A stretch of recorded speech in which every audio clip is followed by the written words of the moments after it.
Okay, I guess I'll just say welcome to Life Coaching Classes and Videos by Universal Recovery 360.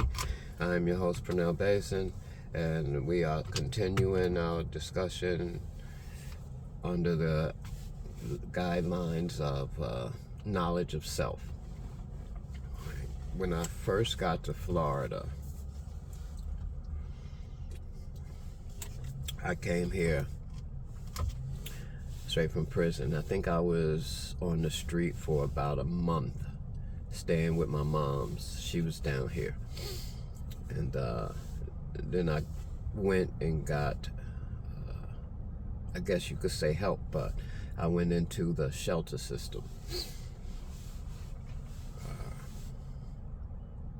So while I was in the shelter system,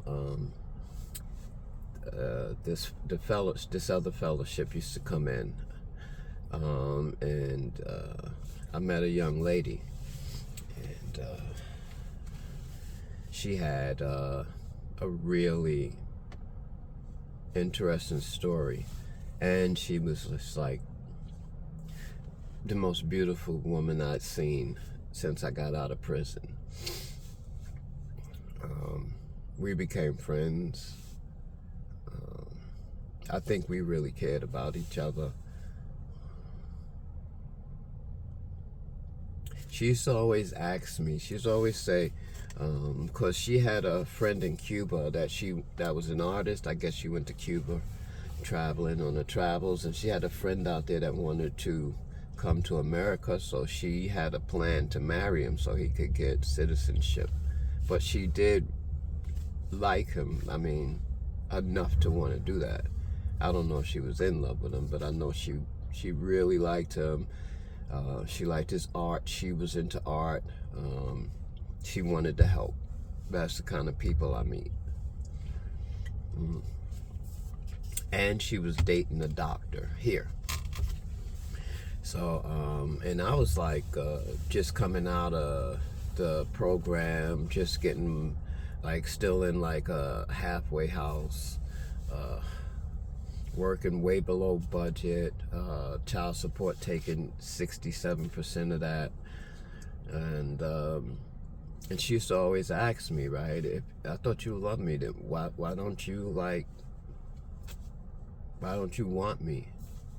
And I used to always try to say things like, loving you is about making sure that you're happy, not about making sure that my feelings are satisfied. Like, so I thought like she had some things she wanted to do, but I also thought, because I had just got out of prison, and I didn't have a place to stay. I didn't have anything, pretty much. I didn't even have transportation at that point. So I was just like, I thought she was better off where she was.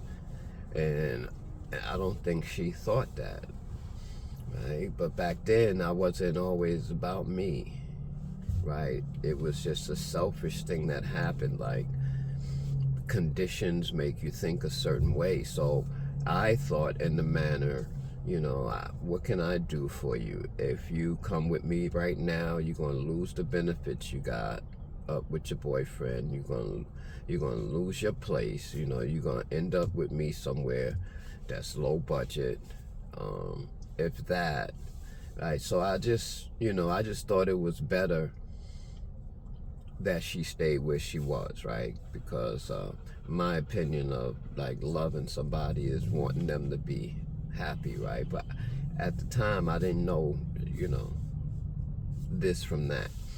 Anyway,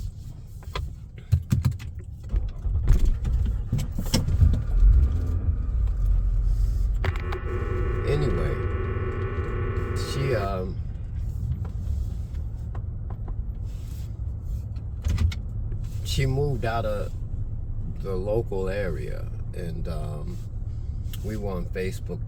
She had put a post up, and I responded to the post, and she responded to me so angrily, and I was like, it didn't occur to me that she was mad because I let her leave, right? But at the time, I knew that was what was best for her. right? I knew being with me and my situation was what was best for her. And the funny thing is that I don't know if she cared about that, right? I don't know if that's what she thought it was best for her. I just thought it was best for her because I always want to call myself doing the right thing, even to a person over their own feelings. And that's the knowledge of self that I want to discuss today. Like, I really just didn't compare myself to what she already had, and I didn't know whether or not the guy was treating her nice or anything like that. I didn't know anything like that, so I was just like, assuming based on finance, right? I mean, I spent the half my life broke, like wanting to have something for myself. And so she blasted me on Facebook, and I didn't know what she was talking about. And she was like, keep on, just, all right, so you don't know, you have no idea what I'm talking about, right? So we stopped talking for about 6 months, and then I went, I think something happened, and we started talking again. And I went to visit her, and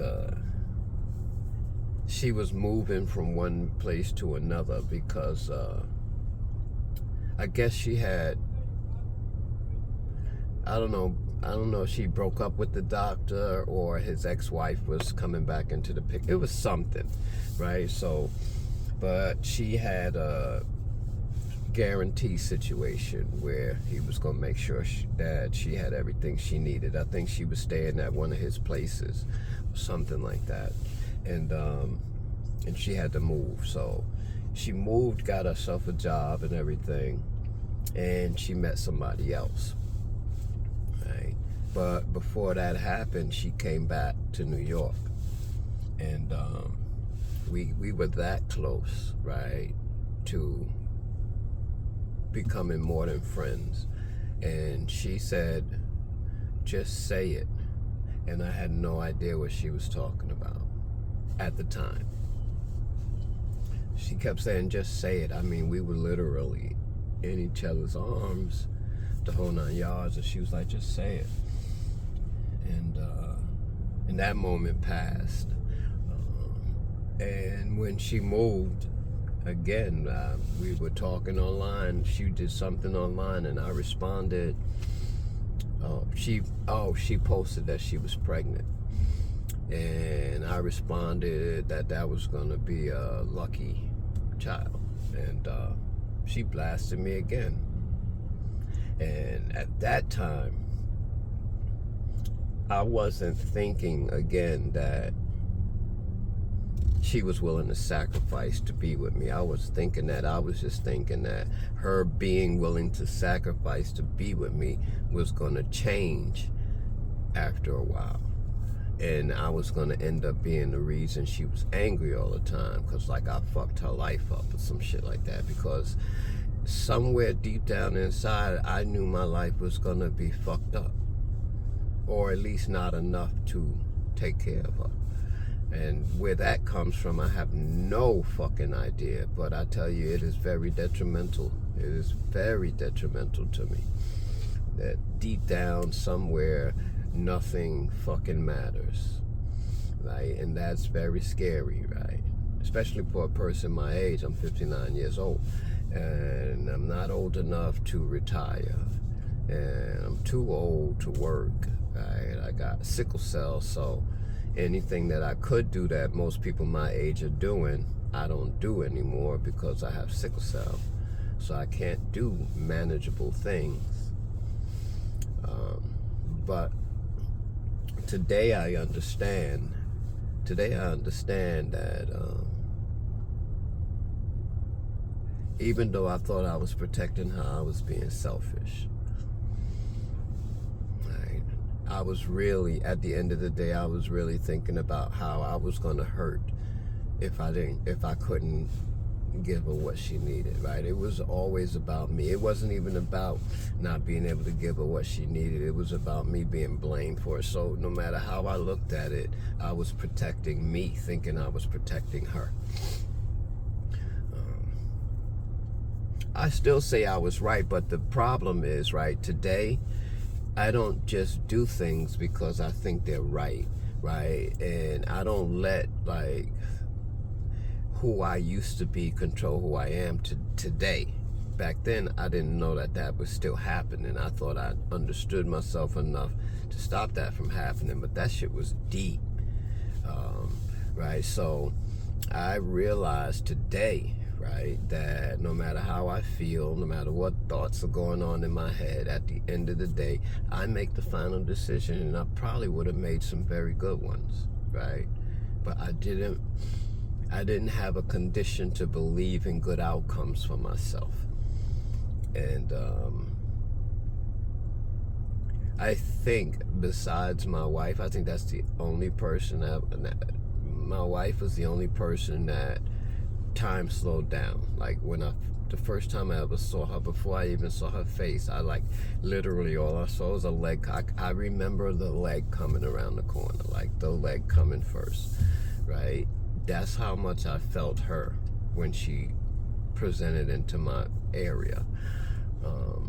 No, that's never happened with anyone else. And every time I used to see her in the beginning, whenever I would like acknowledge her existence or presence in my area, everything would slow down.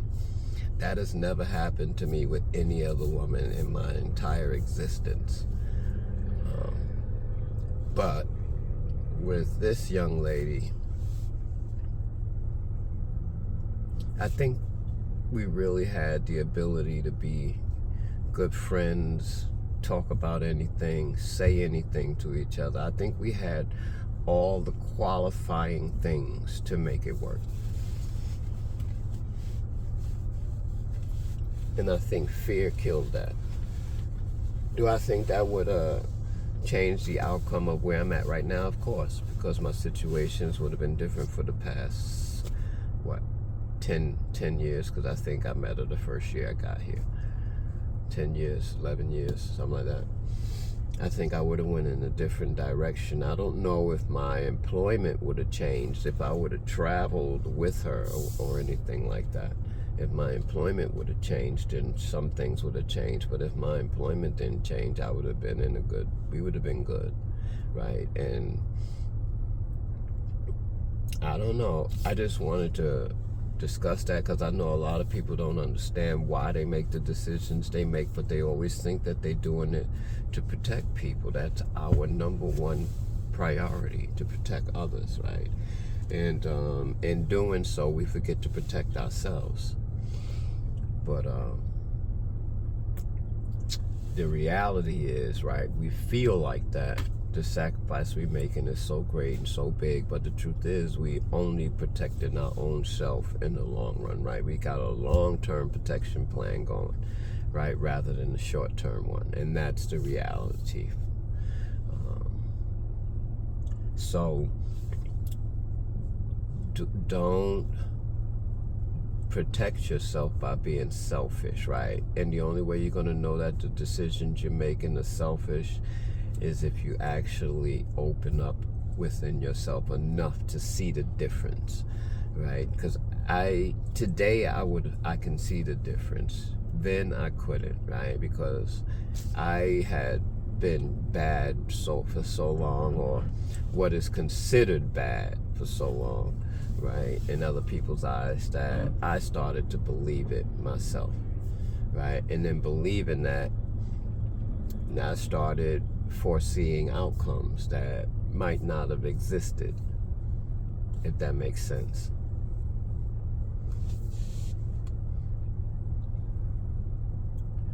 So yeah, I just wanted to put that out there, man.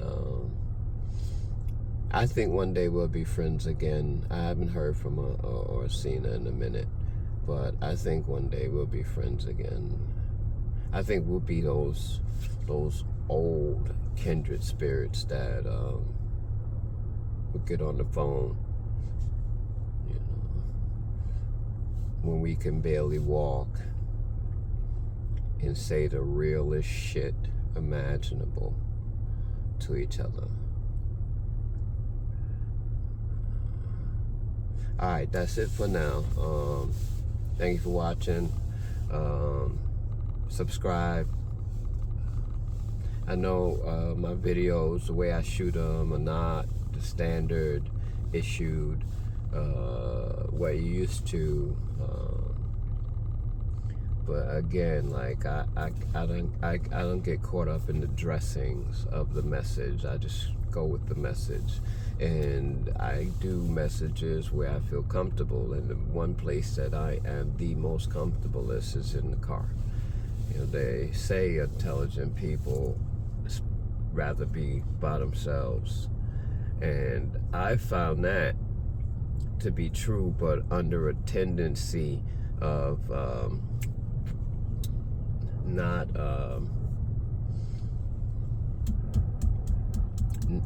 narcissism, but sociopathic tendencies. I think wanting to be alone and being okay with being alone is a part of a sociopathic tendency that I have. But I also believe that it works for me. Like when I'm by myself, when I'm in the car, it is the most peaceful place I can be. The less room, the more freedom, the more comfortable I become. So I do my videos where I feel comfortable, and then I let my heart speak. So I hope that's enough. I love you guys. You know, I always want people to be able to look inside themselves and see the things that are distracting them or making them dangerous to themselves and others. And money doesn't change that. Rich people are the same way. Like, it's not a financial issue. It is a knowledge of self issue. I'm not saying the best practice is to have a tendency to be sociopathic. You know, I'm not saying that, you know, you want to work towards isolation. That's not what I'm saying. What I'm saying is you want to work towards knowing who you are, how you function, so that you can maximize the benefits of who you are and how you function. Because if all you do is go against who you are and how you function because you don't like yourself, you just be fighting yourself for the rest of your life. Right? So find out who you are and let it work for you. Right? No matter what it is, because good and bad are illusions, right? They're one and the same. It's all perception. What you see as good, doing the right thing, another person could see as hurting somebody else. Right? You might doing it to help this person, but what you've done is going to damage the person that was helping that person. So, you know what I mean? So you never know. Anyway, peace.